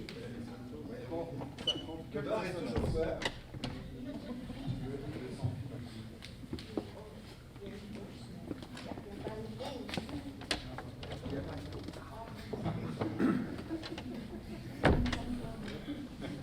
Mais le bar est ouvert. Ça peut faire office de pause. Bon, merci beaucoup Marc-Antoine pour cet exposé qui a été conclu par la scénette de HP et de Jab, qui ont conclu leur scénette en disant « à vous ». Ça avait l'air un peu spontané comme ça, mais avec la pause technique, etc., du coup, ça a l'air moins évident de vous transmettre le micro. L'idée, c'est que la discussion est désormais ouverte. Voilà, vous pouvez interpeller Marc-Antoine, HP, Jab, librement. Juste essayer, on verra après comment ça prend, de poser des questions pas trop longues. Et Marc-Antoine aussi, et HP et Jab de répondre assez rapidement, avec plaisir, pour que la parole circule. Moi, je suis toujours préoccupée par cette histoire d'inconscient, hein, oui. qu'on n'a pas la liberté avec l'inconscient, aucune. Oui, on peut voir ça un peu comme un petit animal qui nous conditionne. Là, que je citais l'article de Freud à propos du choix de la névrose, cette patiente qui développe une névrose obsessionnelle. On comprend aussi que, voilà, que sa pulsionnalité s'est fixée à différents endroits. Et puis, mais bon, je me disais, même si on voit les choses sous cet angle-là, quelque part, c'est une partie de nous, ça. Donc, quelque part, est-ce que on peut le voir comme une non-liberté ou comme une forme de liberté, hein? Il se cache toujours, quoi. Quand on veut l'attraper, il se cache. C'est ça l'histoire, en fait. Mais il évolue, quoi, à travers le temps, quoi. Oui. Ou il regresse. Enfin, c'est comme une espèce de truc en forme, il n'y a pas manière de... Bon, après, c'est une manière de modéliser les choses, et c'est vrai que dans les questions de refoulement, regarde dans l'histoire de la psychanalyse, eh ben, on se focalise moins dans une psychanalyse américaine. Enfin, il y a des aspects un peu théoriques plus complexes que je ne me sentirais pas de compléter plus avant ce soir. Mais bon, on espère quand même qu'avec, dans l'analyse, il y a une petite évolution. Mais c'est vrai qu'il y a beaucoup de répétitions aussi avec les patients. Il y a des choses qui répètent sans cesse, et qu'on accueille aussi. Des fois, on peut aussi intérieurement faire attention à ces mouvements affectifs propres, un peu par moments d'agacement quand les choses se répètent trop, mais c'est vrai qu'il y a ces mouvements de répétition. Oui. Alors, Marc-Antoine a aussi lancé des questions, je vais passer tout ce que Michel, je crois qu'il en a une. Je pense qu'il a dit des choses qui interpellent, excusez-moi, sur la question de la performativité. Non, mais ce n'était pas une question, c'était la question de madame qui m'y fait penser. C'est qu'il y a effectivement une contradiction, si on veut bien, dans le choix du symptôme. Ce symptôme est censé venir de l'inconscient, c'est-à-dire précisément quelque chose qu'on ne contrôle pas. Et dire que quelque chose a choisi une solution pour nous protéger, c'est le mot que tu as employé, quelque chose en nous a choisi une manière de se protéger contre un environnement familial, etc. Et ça, c'est super intéressant. Ça veut dire que c'est que ce choix qui s'est fait, c'est pas au sens d'une liberté consciente. Ah, je suis maître chez moi, mais quelque chose en nous qui est peut-être un meilleur ami, entre guillemets, qui a choisi pour nous. Ouais, c'est une liberté qui se situe ailleurs que dans ce qu'on entend d'habitude comme la conscience, quoi, et qui serait peut-être notre ami. Je dis ça parce que je suis un optimiste. Hein.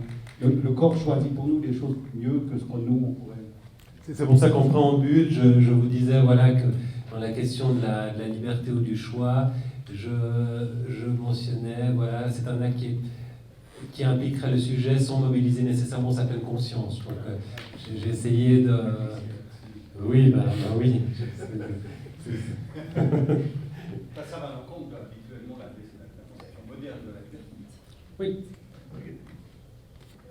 Ah oui, alors là, une liberté pleinement consciente, je fais un choix comme je vais à la Migros, je vais à la Coop, je choisis ça. Puis là, on peut même se poser la question, voilà, pourquoi est-ce que j'aime tellement tel fromage?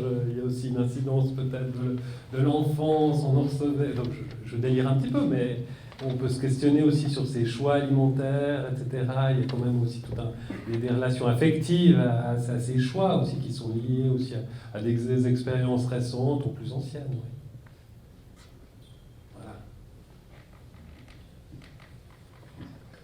Oui, j'ai plusieurs questions pour Marc-Antoine.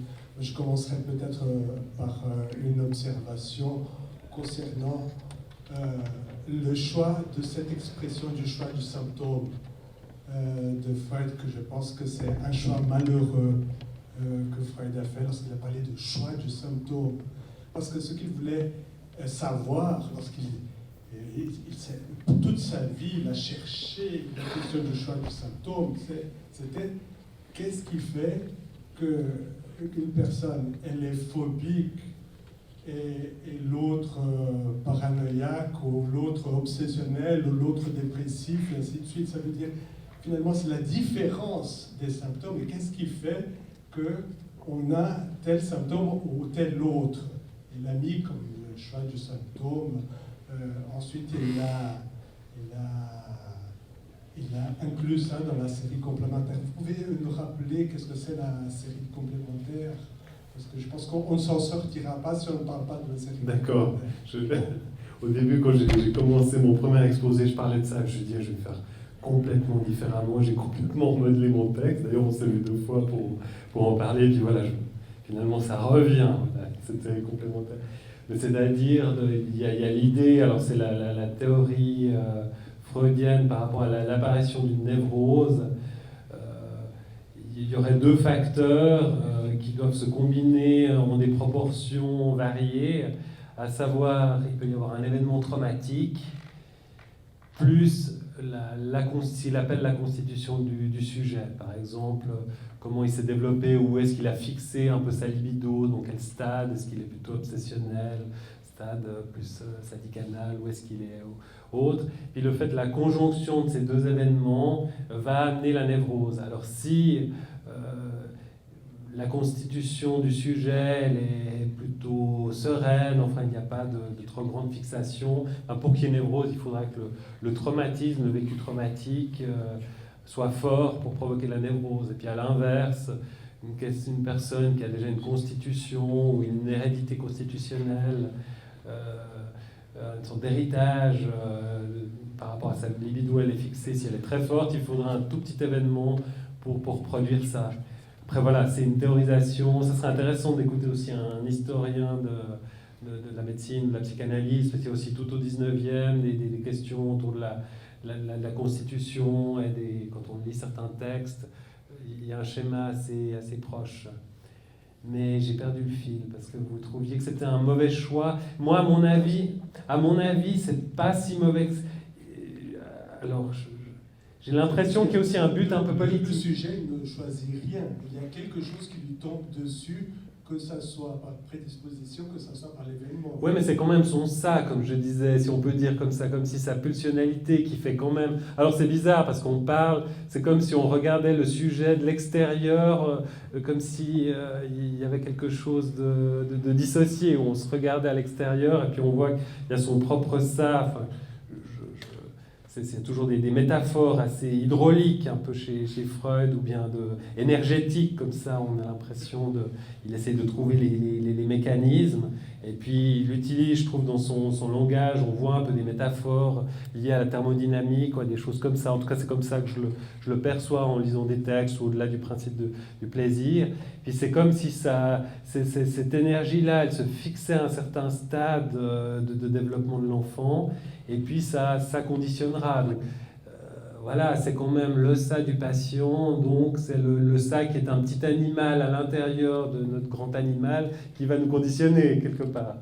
Oui, je dirais que s'il y a un espace de liberté dans ces deux éléments-là, prédisposition et événement, la liberté elle serait dans l'événement, parce que c'est à partir de là que peut-être on pourrait changer quelque chose.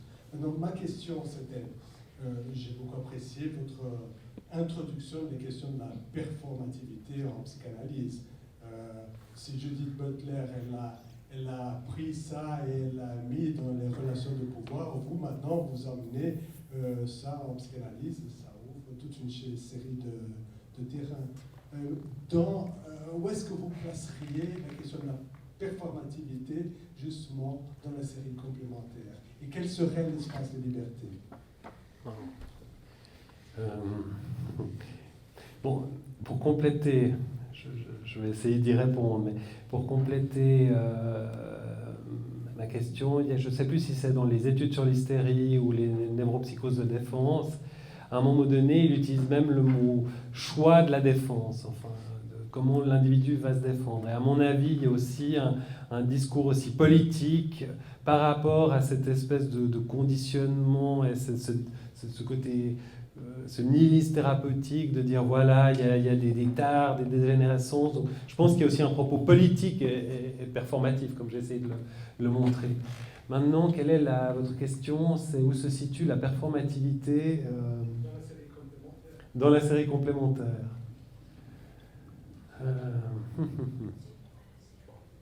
Peut-être rappeler ce que c'est la série complémentaire. Oui, la série complémentaire, c'est cet ensemble trauma plus constitution libidinale, et l'un et l'autre, la conjonction des deux va faire la névrose. Hein? Finalement,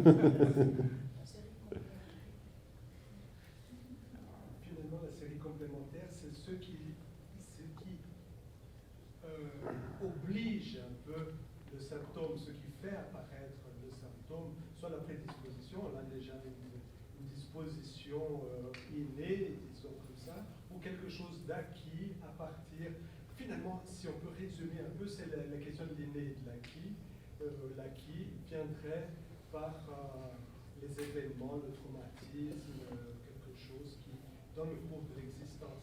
Alors, lorsque le symptôme il surgit de l'événement, il y a plus de plasticité et on pourrait, c'est un peu comme ça que j'interprète, il y aurait plus de liberté et on pourrait peut-être, à partir de ce moment-là, avoir une incidence sur le symptôme, parce que finalement, c'est ça le but, d'avoir une incidence sur le symptôme pour pouvoir le transformer, à condition de, justement, ne pas tomber dans une autre chose qui serait, parce que lorsque vous parlez de performativité, je commence à répondre déjà à ma question, n'est-ce pas? Lorsque vous parlez de performativité, on ouvre un peu la discussion générale. Ok, alors je me tais. Je vous laisse répondre. On continue à causer ensemble.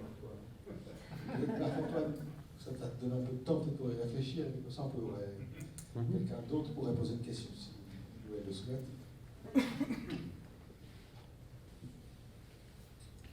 Bonsoir. Bonsoir. C'était notamment par rapport à la question de la résilience. Je me demandais à quel point la liberté de l'individu pouvait entrer en compte dans l'idée que dans la résilience, il y a une espèce d'élan vital en fait, qui permet de s'extraire un peu de ce côté morbide que peut avoir les différents symptômes. Et je me demandais si d'après vous, cette capacité de résilience qu'ont certains individus et moins d'autres, elle viendrait plus d'un élan de survie, quelque chose presque de l'ordre du cortex reptilien, quelque chose de très instinctif. Est-ce que finalement chacun aurait la liberté de pouvoir accéder ou non à cette capacité qu'on a, chacun de nous, cet instinct de survie qu'on peut avoir, ou bien est-ce que certains sont plus prédisposés que d'autres à pouvoir atteindre cet instinct de survie? Je ne sais pas si c'est une question. Oui, d'autres questions. En tout cas, c'est quand même il y a aussi dans les termes qu'on utilise quelque chose d'assez descriptif. Enfin, certaines personnes arrivent mieux à s'en sortir que d'autres dans des situations similaires. Alors ça leur ouvre quelque part à une certaine libération, on peut dire, mais est-ce que c'est... Voilà, pourquoi est-ce qu'ils sont nés avec cette capacité-là ou pas? Je trouve que ça reste délicat de dire est-ce que c'est une liberté ou est-ce qu'ils ont eu la chance de vivre dans un milieu aussi qui leur donne certaines les armes quelque part. Je trouve par exemple, je citais l'exemple justement de patientes qui vivent dans des milieux prétérités, qui vivent des traumatismes ou des abus, etc., et qui ne vivent pas dans des milieux où on parle de soi, où on arrive à s'interroger sur soi, et ce qui fait qu'il y aura possiblement plus de phénomènes psychosomatiques.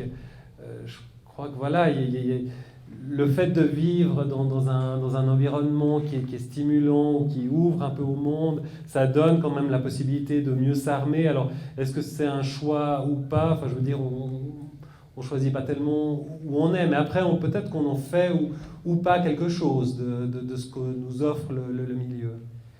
Je réponds un petit peu, mais comme toute réponse, c'est toujours un petit peu à côté. Mais peut-être par rapport à Renato, je ne sais pas, je crois qu'il y a cette idée chez Freud, en tout cas de la défense, qui est liée un petit peu au choix. Alors, je ne peux pas répondre plus, en tout cas, par rapport à cette question. J'ai répondu un bout, mais c'est tout à fait intéressant. Oui, bonsoir. Bonsoir. J'avais aussi une question. Je ne suis pas sûre d'avoir bien compris le concept de performativité. Oui. Dans ma tête, après vous avoir écouté, ça serait l'impact des mots et des actes sur l'individu ou la collectif. Oui, c'est ça. De manière générale, un peu élargie. Je l'ai élargi. Est-ce qu'on pourrait se dire, par exemple, déjà que l'analyse en soi, c'est un acte performatif? Et si c'est le cas, parce que, enfin, en tout cas dans ma tête, les mots ou les silences que l'analyste sont aussi performatifs sur l'analysant. Et si c'est le cas, enfin, je me dis, pour moi, la liberté, ça ne serait pas dans le choix de symptômes, mais plutôt de qu'est-ce qu'on en fait de ces symptômes. Oui, enfin, oui. En même temps, vous posez une question, mais vous affirmez oui, tout à fait. Je suis tout à fait d'accord. Il y a aussi des actes, aussi certains gestes qui peuvent avoir un effet, ou bien il y a l'idée un peu peut-être plus chez les lacaniens, mais de scander ou de suspendre à un moment qu'on juge important la séance. Et puis c'est pas n'importe quel moment. Il y a le but. Enfin, quand j'ai un patient qui me dit quelque chose de tout à fait formidable, enfin que je trouve vraiment important par rapport à la réflexion qu'il fait, à un moment donné, je dis on s'arrête là, parce que c'est une manière de donner du poids, et c'est un acte quelque part pour donner du poids à ce qui a été, ce qu'il a dit. Et je trouve que c'est important, plutôt que de continuer la séance et puis après que tout soit un peu dilué. Je trouve qu'il y a quelque chose où il faut que ça prenne forme. Mais oui.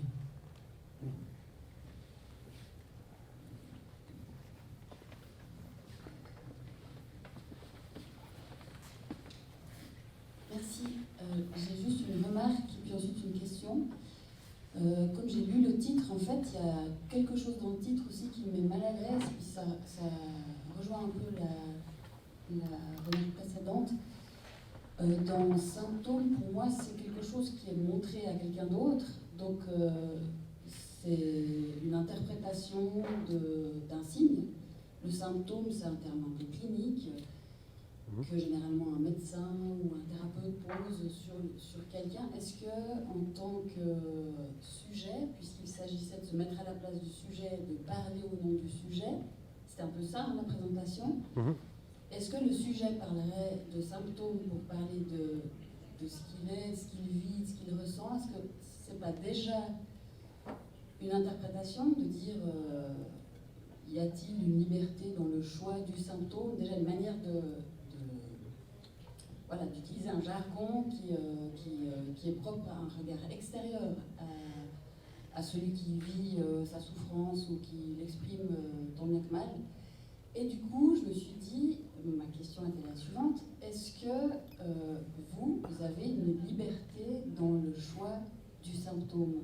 C'est-à-dire, parmi les choses que montrent les personnes en souffrance qui sont face à vous, est-ce que vous êtes conscient des propres conditionnements qui vont faire que vous allez plutôt être attentif à certains signes plutôt qu'à d'autres? Enfin, comment vous jonglez avec? Parce que je préférerais vous entendre sur cet élément-là plutôt que se demander comment le malade choisit en ayant un regard extérieur. Bon, regard extérieur, le mot symptôme, en tout cas, bon, j'ai pris ce terme en référence à ce texte de Freud. Enfin, il parle du choix de la névrose, et je l'ai élargi au choix du symptôme, parce que c'est quand même le symptôme, en tout cas dans le jargon médical, c'est comment il y a des signes cliniques, il y a des signes qui sont décrits comme, en tout cas en médecine somatique, comme objectifs. Voilà, on va regarder, par exemple, le teint du malade. Est-ce qu'il a le teint un peu jaune? Est-ce qu'il a un ictère? Et puis les symptômes, c'est vraiment comment le malade présente sa maladie, ses signes vécus personnellement. Donc c'est vraiment lié au patient, en tout cas pour moi le mot symptôme. Bien sûr que c'est un terme médical, mais c'est par rapport à ça, s'intéresse à la subjectivité, c'est des signes subjectifs en tout cas en médecine. Par rapport pour répondre à votre question, par rapport à renverser les choses, soit du symptôme de l'analyste ou du thérapeute, oui, c'est clair. Enfin, c'est pas pour rien qu'il y a un travail. Alors, en tout cas, si on regarde en Suisse, quand on a, en tout cas pour ce qui est des psychiatres ou des pédopsychiatres, il y a un certain nombre d'heures. C'est pas énorme, hein, mais ça veut pas dire qu'on n'en fait pas plus. J'en ai fait des heures d'analyse, des années. Hein. Mais il y a un travail personnel qui est important de faire. Puis je crois justement que c'est extrêmement important de faire un travail personnel sur soi pour comment dire un peu simplement, pas emmerder le patient avec nos symptômes. Je crois qu'il y a assez à faire et de ne pas commencer à devenir projectif et puis à entraver le traitement. Et ça, c'est extrêmement important. Il y a aussi, de manière, je vais répondre aussi d'une deuxième manière. J'étais à Paris, un colloque vraiment formidable, c'était ce mois de novembre, autour des sexualités. C'est autour des sexualités, donc c'était un colloque interdisciplinaire. Il y avait des analystes lacaniens, il y avait des anthropologues, des historiens, et ils discutaient autour de la sexualité pour justement arriver à éviter que,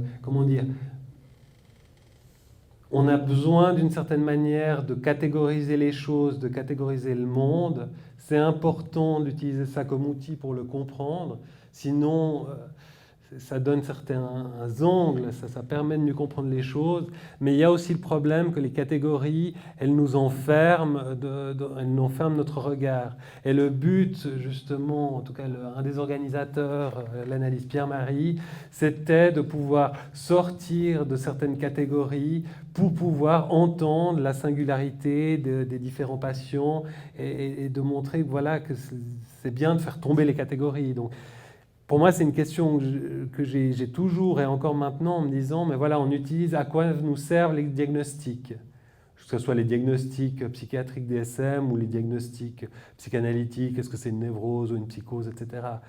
D'un côté, c'est utile, mais d'un autre côté, ça peut enfermer la singularité du patient. Donc ça, c'est une manière de répondre. Voilà, ça peut être d'être trop dans les catégories, ça peut être un symptôme et ça entrave justement un certain travail. Et puis, je voulais vous dire une autre chose, et puis évidemment, j'ai oublié.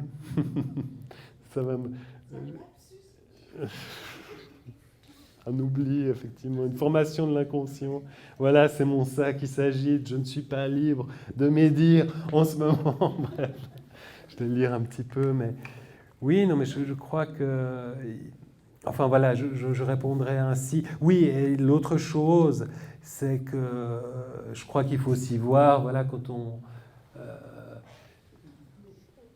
on aborde enfin les patients viennent nous voir et sont contents ou pas satisfaits, il y a transfert ou pas transfert, on a un certain style aussi qui est lié à son vécu propre, à son analyse, à ses lectures, à plein de choses.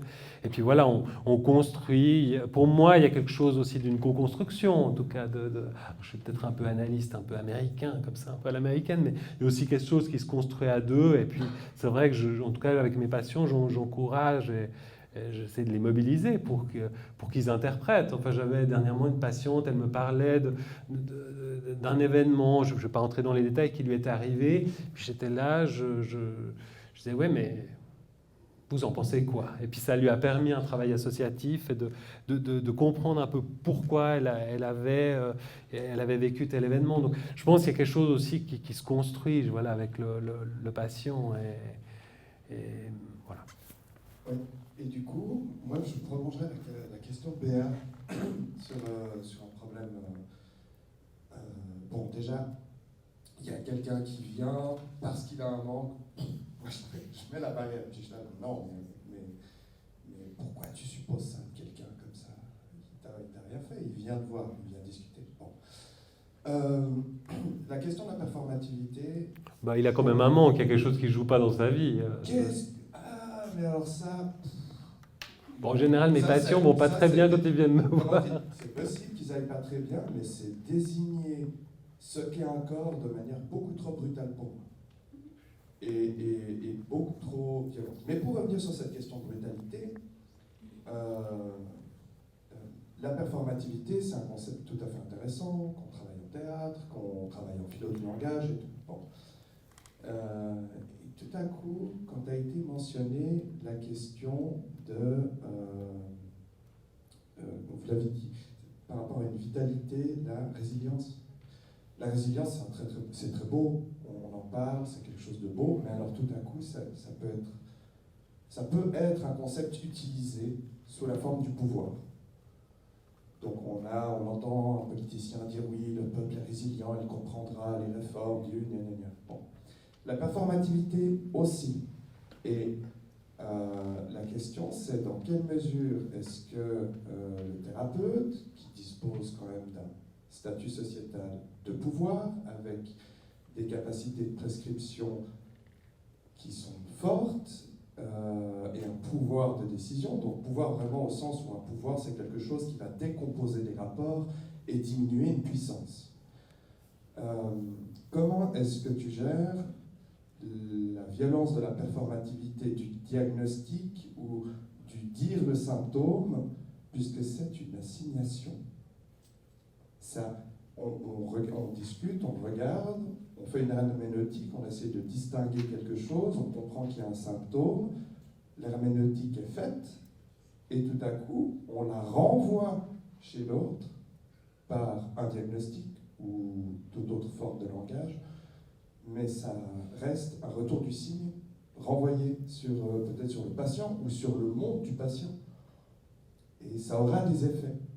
Il y aura une performativité peut-être négative, perverse là-dedans. Comment est-ce que ça se gère? D'un coup, ça peut se gère dans le sens où c'est mal adressé. Peut-être que c'était pas la bonne symptomatologie, pas le bon diagnostic. On peut se tromper, mais ça peut avoir des effets. Comment est-ce que ça se gère, ça? Parce qu'il y a quand même, que tu le veuilles ou non, une forme de pouvoir derrière. Oui, bon, dans le travail, oui. Il y a C'est une- formidable, ça. Oui, pas de problème. Mais oui, pour reprendre oui, la question du pouvoir, oui, il y a un pouvoir déjà à plusieurs niveaux. Et ça, c'était je me rappelle, une expérience quand même assez nouvelle. Enfin, quand tu commences comme médecin à faire des gardes, d'être aux urgences, et puis tu as quelqu'un qui est complètement décompensé ou complètement à moitié ivre et décompensé, puis tu te retrouves à signer un certificat d'hospitalisation d'office. C'est assez étrange, effectivement, de le faire. Et puis, là, tu es aussi payé, c'est aussi, voilà, au niveau de... en Suisse, je crois que, en tout cas au XXe siècle, les 3 grands métiers de pouvoir, il y a le médecin, il y a l'ingénieur et puis l'avocat. C'est aussi des rôles et on nous met dans ce rôle-là avec aussi des responsabilités-là. C'est vrai qu'il y a un aspect du pouvoir, enfin voilà, Foucault, le pouvoir psychiatrique, absolument. Bon, là, il y a aussi la question du pouvoir, ce qui est intéressant aussi, et ça c'est quelque chose qu'on apprend, je trouve, notamment quand on fait de l'ambulatoire dans des services, c'est ce qu'on appelle l'analyse de la demande, c'est savoir qui demande quoi.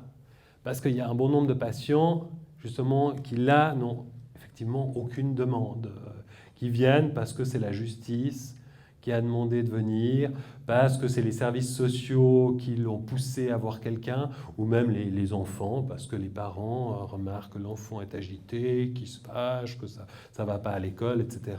Puis tu te retrouves un petit peu voilà, il y a une demande un petit peu à quelqu'un qui a une certaine position de pouvoir, de changer les choses, etc. Ça, c'est clair, oui, qu'on a... je pense d'une part, tu me demandes comment on gère ça, je pense que c'est déjà d'une part d'être conscient qu'on est dans des positions de pouvoir et qu'est-ce qu'on en fait, qu'est-ce qu'on veut en faire, ça je pense que c'est un point important, c'est aussi des choses à interroger aussi par rapport à soi-même ou à à ses propres symptômes, ça je posais pour pas embourber le patient dans ces choses-là. Maintenant, quand je mentionnais que le patient venait, en tout cas des patients qui viennent pour demander quelque chose, s'ils te demandent quelque chose, c'est presque rhétorique ce que je disais, mais ils viennent pour te demander quelque chose pour aller mieux, donc il y a l'idée d'un manque. C'est descriptif, même de ma part, c'est pas du tout pour être... me montrer violent ou montrer, voilà, vous voyez, moi, le grand docteur, je vais vous donner ce dont vous avez besoin. D'accord. Mais c'est pas du tout... Ça pouvait être entendu de la sorte. Mais il y a quand même une demande et ce qui se passe... Après, il y a aussi le style un peu de collègues. Hein.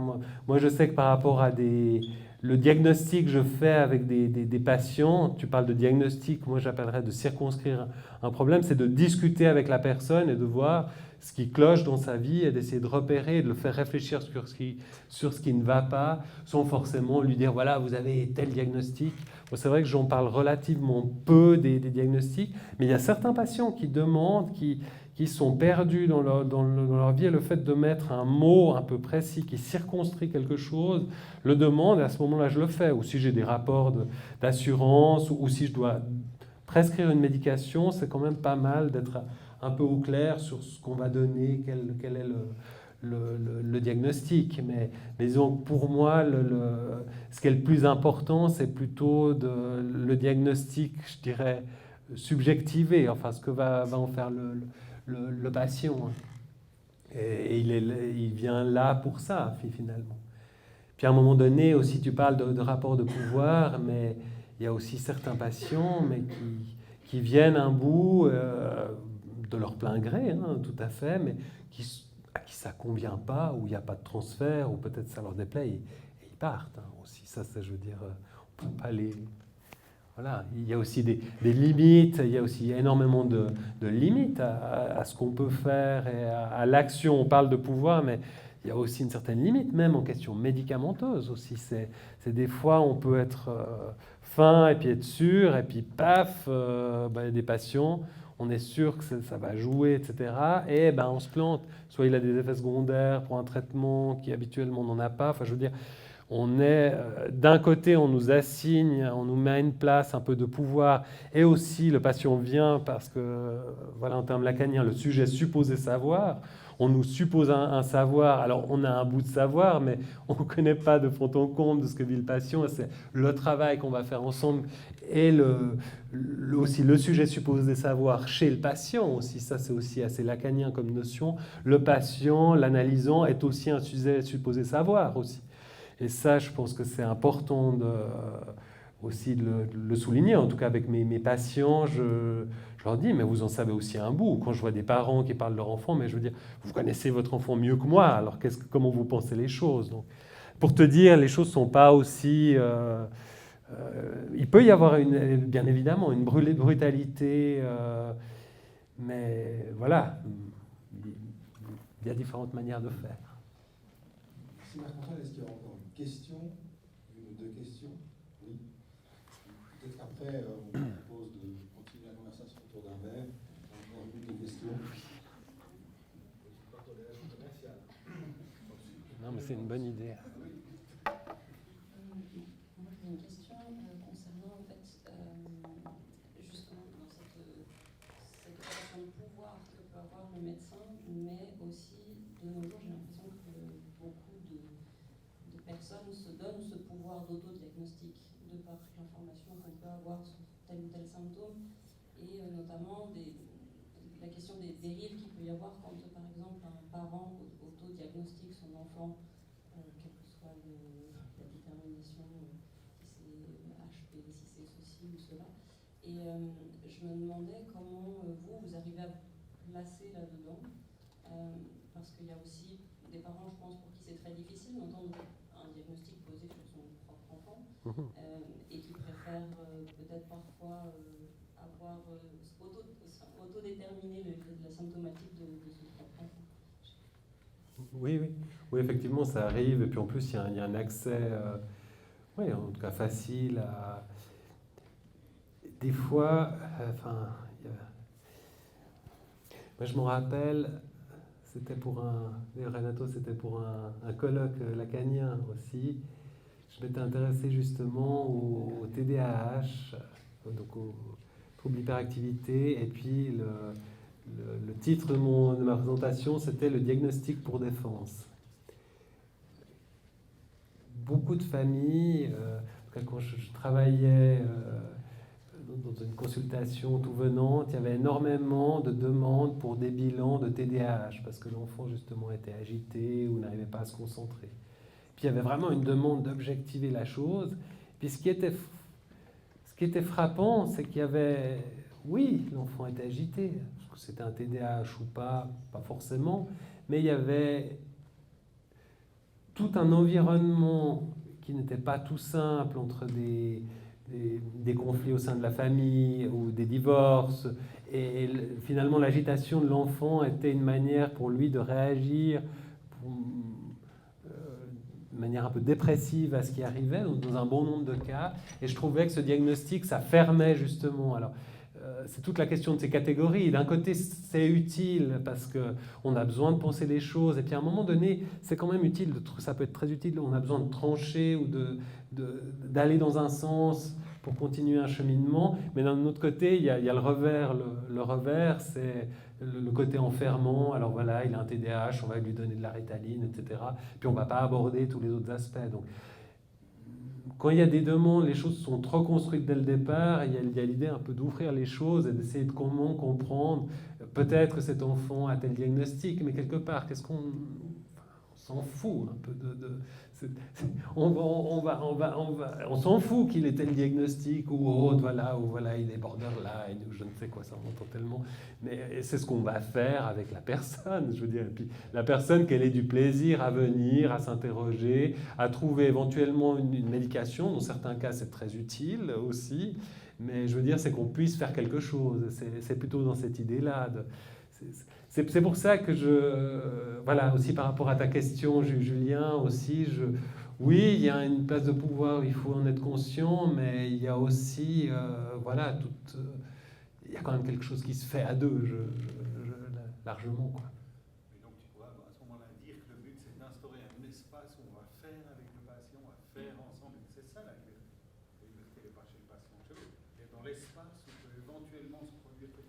Oui, tout à fait. Puis ça irait aussi dans ton goût pour Winnicott, d'espace de transition. Voilà, tu vois, Michel, on se connaît bien. Mais c'est vrai, c'est tout à fait juste.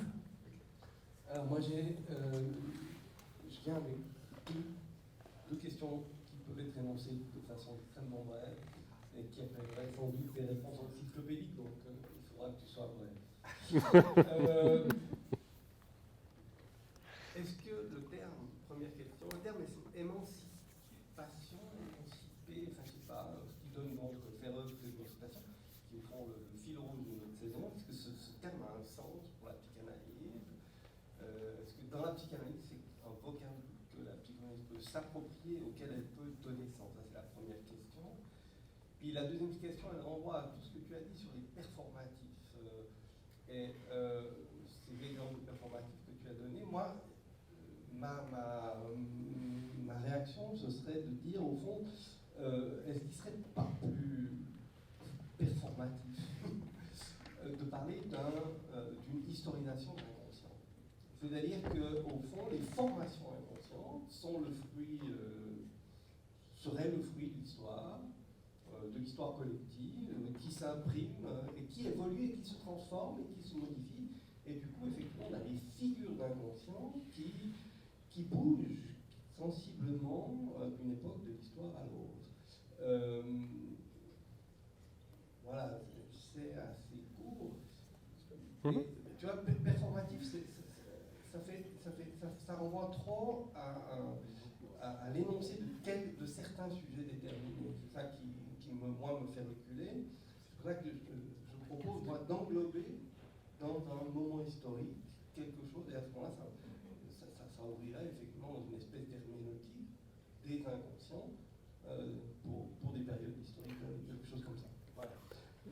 Oui, tout à fait. Mais par rapport à l'émancipation, bon, c'est pas un terme en tout cas qu'on utilise ou que j'entends dans des congrès de psychanalyse, mais c'est tout à fait un bon terme. Enfin, comment faire avec ces symptômes et vivre avec et un peu ne pas être focalisé se fixer dans ces symptômes, mais s'ouvrir au monde, ouais, s'émanciper, oui, on pourrait le dire, tout à fait.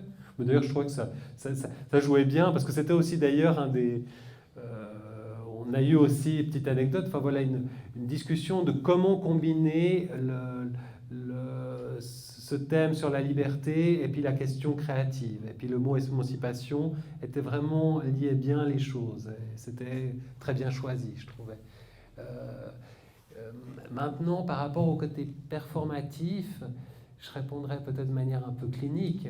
Et avec certains patients, il y a vraiment un travail dans des histoires, je trouve, assez traumatiques ou des histoires très, très confuses. Le fait d'historiciser les choses, comme tu le dis, et de les relier entre elles peut avoir justement un effet très utile et il faut le faire. Dans d'autres situations, voilà, on a beau comprendre ce qui s'est passé, ça ne va rien changer à la situation. Et on sera plus dans l'acte. Et c'est vrai que le terme performativité, je l'aime bien parce qu'il y a l'effet d'acte, il y a aussi un côté aussi très, très vivant. Aussi, je pense que pour moi, c'est aussi ma manière de bosser. Et puis, c'est pas pour rien que j'aime bien je suis aussi dans l'orientation lacanienne, il y a aussi la notion d'acte. Alors,